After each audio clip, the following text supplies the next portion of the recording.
Anomboka raha-pitso faharoapolo jona hatramin'ny 5 jona ny podium lehibe entina ampifaliana ny vahoaka ao anatin'ny fankalazana ny fetim-pirenena malagasy.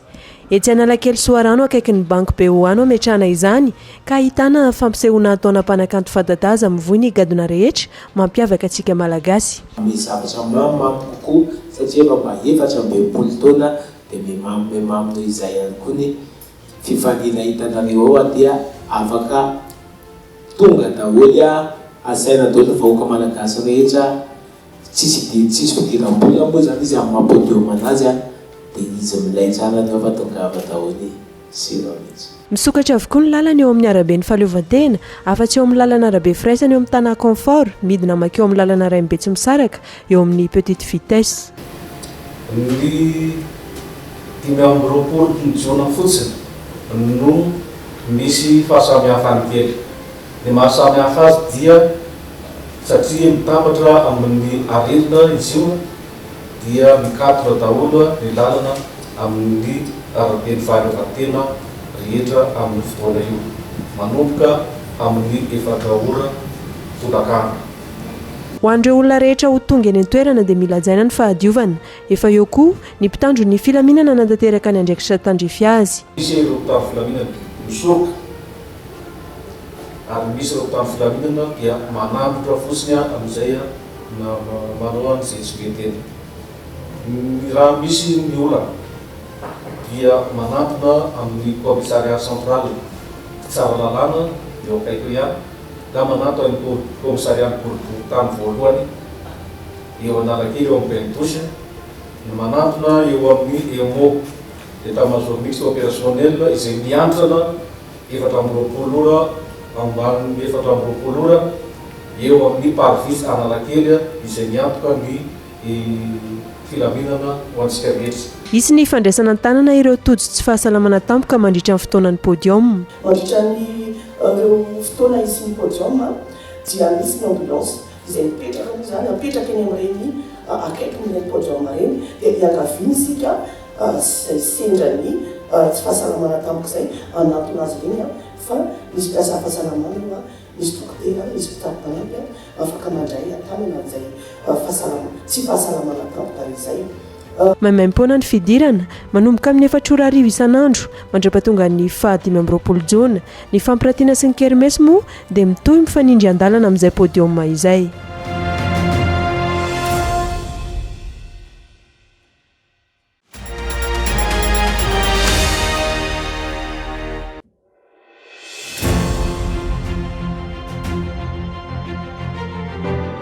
Avondrina ho iray ny hery ahafahana mampandry fahalemana ka amin'ny alalan'ny tafika ny zandary ary ny polisy no anehoana izany araka ny nambaran'ny ministra ny folo alin-da nandritra ny lanonana fanokafana tamin'ny fomba ofisialy ny kermesy lehibe teny Betongolo tarindreo hery fiarovana sy filaminana omaly.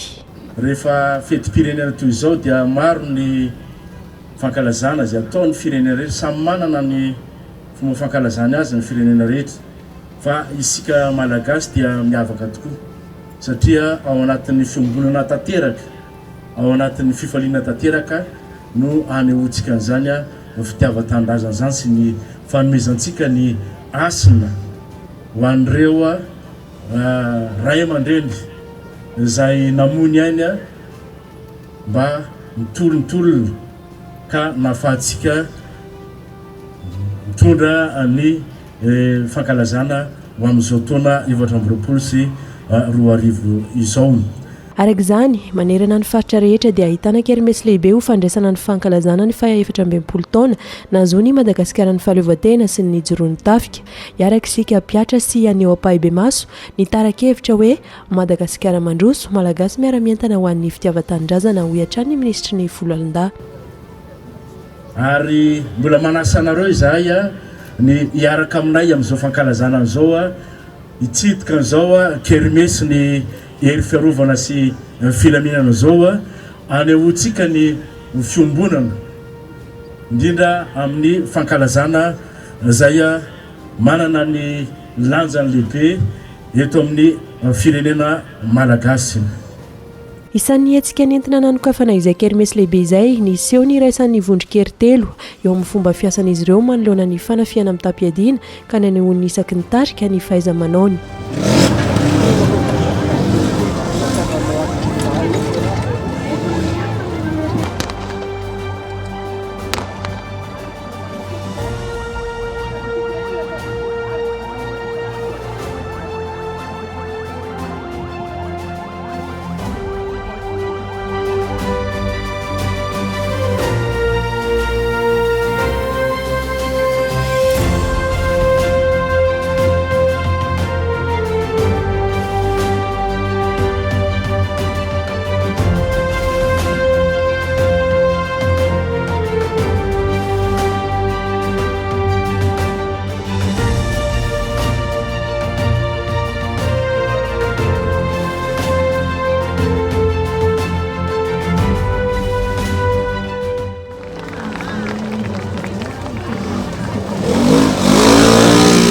samy mofeny fifaliana ny malagasy mandritra ny fety rehetra andraisana ny fahinam-roapolo jona hoy ny fananjavana.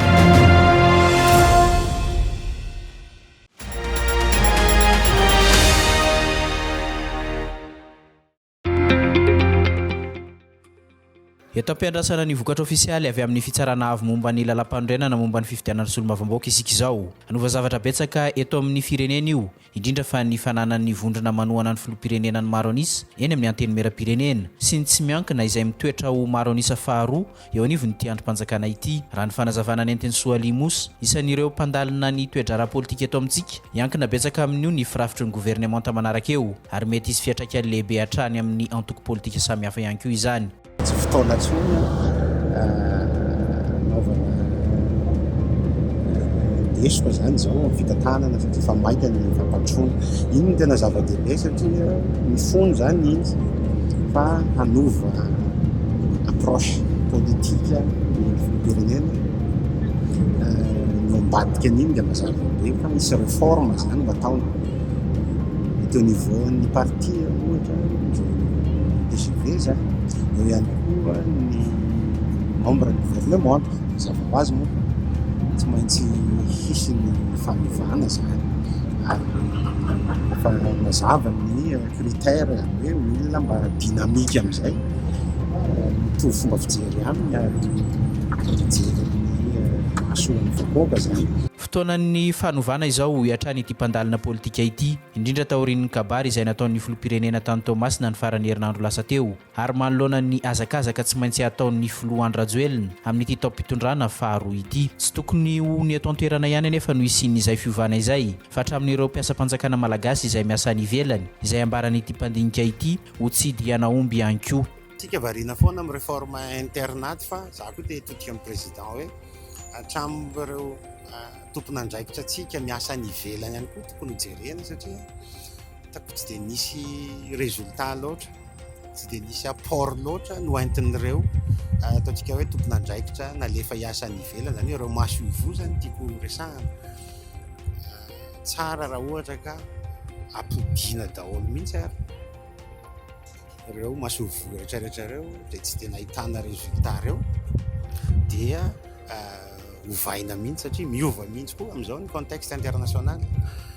Nahitantsika fotsiny ary fa na ny Europa fotsiny zany zao dia efa nahazo ovana ny extrême droite, donc tena misy rivotra miova ao, izay no mahatsara ihany koa zany hovaina avokoa ireo tompon'andraikitra atsika any ivelany ireo. Raha ny tetiandro hatreto, valo andro aty aorianan'ny namohanseny ny vokatra vonjamaika isika izao. Mbola manana valo andro kosa ny ACC amohana ny vokatra ofisialy momba ny fifidianana solomavambahoaka raha ny voatondron'ny lalàna mifehy ny fifidianana solomavambahoaka.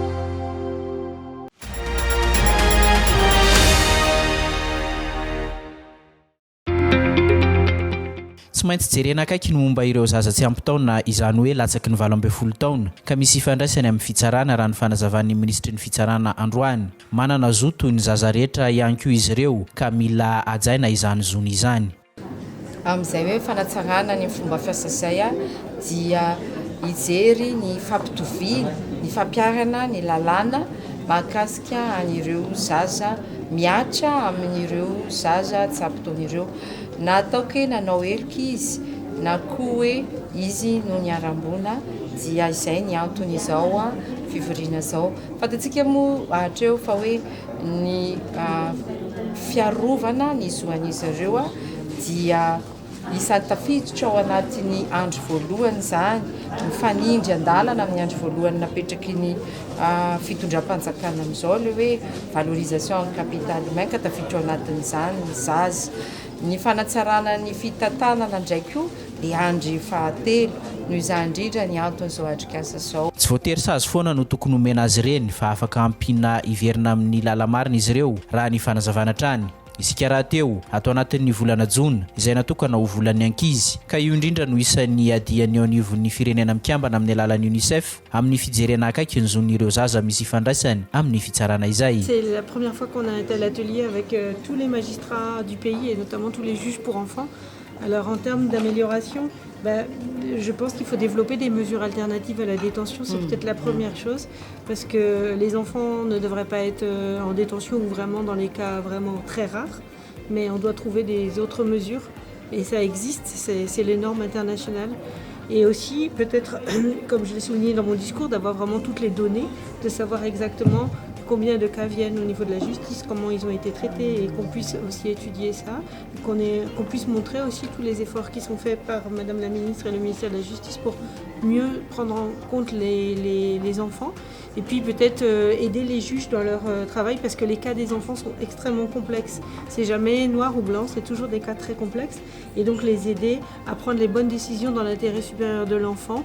Maro ny zaza malagasy no voakasika amin'ity tranga ity, misy amin'izy ireo no tezaina amin'ny toeram-pandraisana izay eo ambany fiahin'ny ministera amin'ny fitsarana. Raha ho an'ny eto Antananarivo manokana, misy 730 ireo ivitoerana afaka mandray sy mampiofana azy ireny. Manodidina 900 eo kosa ny zaza tezaina amin'ireo centre manerana ny nosy. Tsy ampy anefa ireo toeram-pandraisana ireo, indrindra ny any amin'ny faritra. Any amin'ny toeram-pamonjana koa dia misy ny fanabeazan'izy ireo araka ny sarina sy antsika teo, fa ny tena somary eo olana sedraina izay tokony anaovana défi zany sy ezaka dia le hoe tsy voaterapetraka any amin'ny toeram-pamonjana akory ny ankizy raha hoe solafaka, fa raha mbola azo arenina izy dia tokony hoe afaka alefa any amin'ireny toerana fanabeazana reny. Izy ireny nefa nandray tsy voatery misy raha any amin'ny toerana lavitra be hoe any amin'ny faritra alavitra toerana, ireny zany no mahatonga ny hoe fahasarotana indraindray. Mba hanampiana sy hitsinjovana manokana ireny zaza tsy ampitaona ireny, misy ny atrikasa izay notarian'ny UNICEF sy ny ministera ny fitsarana ho an'ireo mpitsara misahana manokana momba ny ankizy. Nosokafan'ny ministra ny fitsarana tamin'ny fomba ofisialy io maraina io ity atrikasa ity ary aharitra 3 andro ka iofanan'ireo mpitsara rehetra momba ny ankizy manerana ny Madagasikara.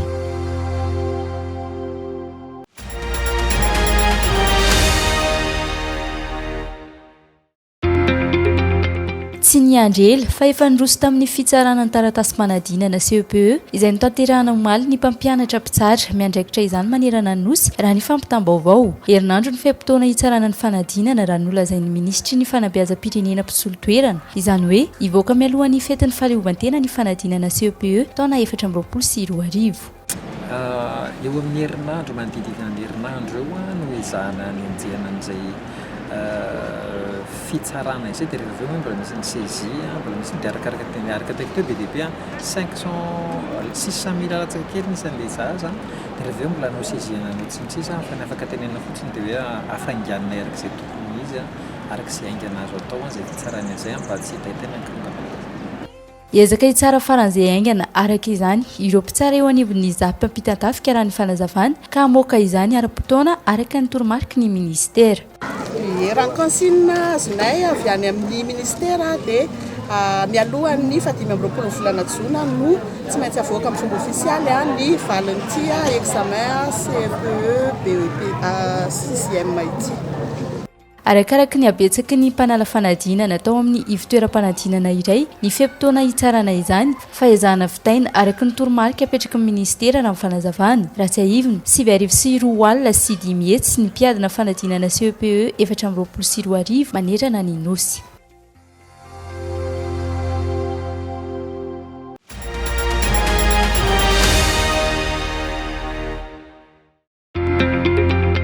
Mirona amikala amin'ny asa nomerika ny ankamaroan'ny tanora mahavita fianarana amin'izao raha ny fanadihadiana natao. Tsy azo idivirana raha teo ny sehatry ny nomerika izay manaraka ny fandrosoan'ny teknôlôjia amin'izao vaninandro izao. Asa isan'ny mivelatra sy mandray mpiasa betsaka eto Madagasikara raha io sehatra io, toa ny call center, tsy mila mari-pahaizana ambony be ka izay no maharoboka ny tanora miditra miasa amin'ireny sehatra ireny raha ny fanadihadiana.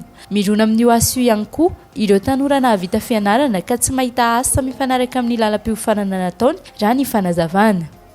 Samy manana diplôme 3e année en gestion fa ny eritreretiko aty zao mitady asa amin'ny call center satria za nianatra français za mahay français dia zay ny eritreretiko hoe fa raha ohatra hoe misy asa momba ny entreprise momba ny comptabilité aty dia mety postulien.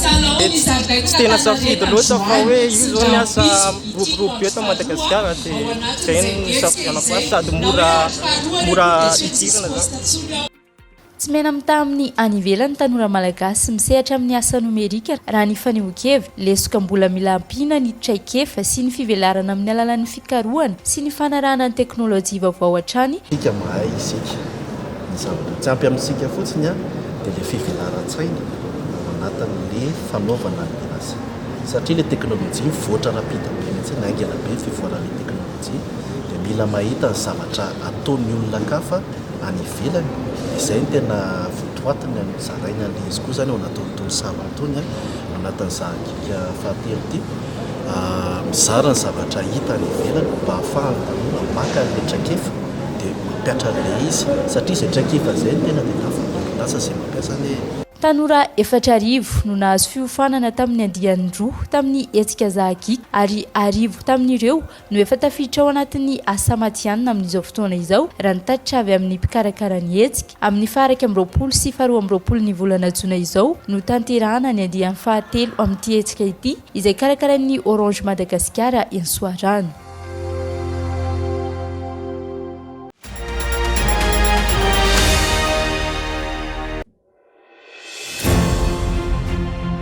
Ho tanterahana eto Madagasikara amin'ny 27 sy 29 ny volana jona ny andiany fahadimy amin'ny hetsika trade fair izay anosehana ny vehivavy mpandraharaha aty amin'ny kontinanta afrikanina.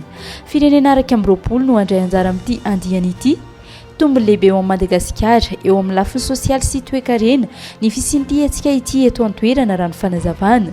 Ho mora kokoa ny idirana eo amin'ny sehatra iraisam-pirenena amin'ny fihaonana amin'ny mpandraharaha vahiny amin'ny hetsika toy izao raha ny fanehoan-kevitra hatrany. Azo tombony eo amin'ny 50 isanjato eo ireo mpandraharaha mandray anjara mandritra ny hetsika. Tanjona ihany koa ny idiran'ny Madagasikara eo amin'ny sehatra fifanakalozana amin'ny firenena ao anatin'ny kontinanta afrikanina. Ny tanjony matetika asa moa dia hoe anarantsika toky sy tetikady lehibe zany ahafahana mahazo tombony amin'ny fidirana ao anatin'ny selekafa dia kendrena manokana mihitsy ny azahoan'ny vehivavy sy ny tanora tombotsoa ao anatin'izay fidirana ao anatin'ny selekafa izay dia izay no tena anisan'ny antony manana tetika asa ity hetsika goavana be izay manodidina ny 500 ny mpandraharaha andray anjara amin'ny hetsika manerana ny nosy ary vehivavy vahiny 100 eo no tonga eto Madagasikara hifampizara traikefa. Trano eva maro no hita mandritra io roa andro io izay ahitana ireo misehatra amin'ny asa tanana, zaitra, haingo sy lamaody, famokarana sy fanodinana sakafo, fampiofanana ary fizahan-tany.